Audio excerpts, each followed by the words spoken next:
Robert Dale Owen was a Scottish-born American social reformer who was a long-time exponent in the United States of the socialist doctrines of his father, Robert Owen, as well as a politician in the Democratic Party. He served in Congress, where he successfully pushed through the Smithsonian Institution bill and served on the first Board of Regents. Biography. Early years. Born in Glasgow, Scotland, Owen emigrated to the United States in 1825, and helped his father create the community of New Harmony, Indiana. After the community dissolved, Owen returned briefly to Europe, then moved to New York City and became the editor of the Free Inquirer, a socialistic and anti-Christian weekly, which he ran with Francis Wright from 1828 to 1832. Owen's Moral Physiology, published in 1830 or 1831, was the first book to advocate birth control in the United States.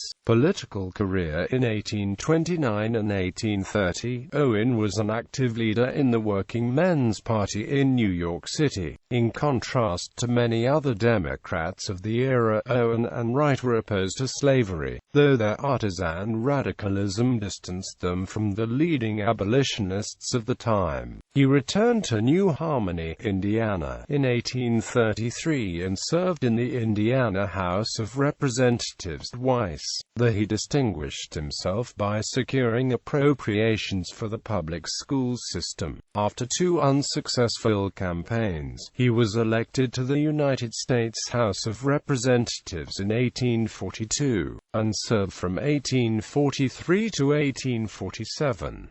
While in Washington, he drafted the bill for the founding of the Smithsonian Institution. He was on the first Board of Regents and chaired the building committee, which oversaw the construction of the Smithsonian Institution building. Owen's committee selected James Renwick, Jr. as architect, Gilbert Cameron as the contractor, and the Seneca Quarry for its distinct red sandstone. In 1849, he published Hints on Public Architecture to argue the case for public buildings such as the Smithsonian Castle. Robert Dale Owen was married to Mary Jane Robinson, with whom he had 6 children, 2 of whom died at an early age. Owen was elected a member of the Indiana Constitutional Convention in 1850, and was instrumental in securing to widows and married women control of the property, and the adoption of a common free school system. He later succeeded in passing a state law giving greater freedom in divorce. In 1853, Franklin Pierce appointed Owen as United States Minister to the Kingdom of the Two Sicilies at Naples. After leaving that post in 1858, Owen retired from political life, but remained an active intellectual. Ideas. During the Civil War, he served in the Ordnance Commission and the Freedmen's Bureau. He wrote an open letter to President Lincoln on September 7, 1862, urging him to end slavery on moral grounds. A few days later, the Emancipation Proclamation was read to the cabinet. In March 1865, he submitted a radical initial draft of the 14th Amendment that was eventually modified into the final draft. He was a strong believer in spiritualism and was the author of 2 well-known books on the subject: Footfalls on the Boundary of Another World and A Debatable Land Between This World and the Next. Death and Legacy. Owen died at his summer home in Lake George, New York, and was buried in New Harmony, Indiana.